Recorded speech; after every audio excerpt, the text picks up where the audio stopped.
نفسي اعرف السويسي بيوفر من 1200 يورو 600 700 يورو ازاي؟ انا باخد 2600 يورو بالشهر ومش عارف اوفر 50 يورو. يبقى انت بني ادم خايب ومش عارف مصلحه نفسك.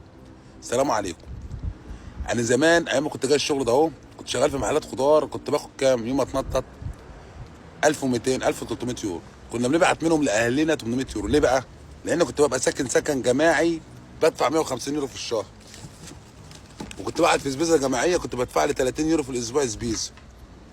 وكنت بوفر. ابسطها لك، انا راجل دلوقتي باخد 1200 يورو اهو.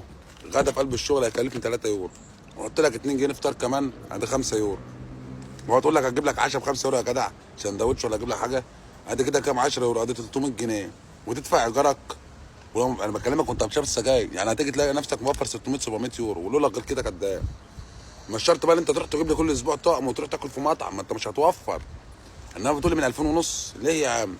صلي على النبي يا صاحبي، الغربه مش ببلاش.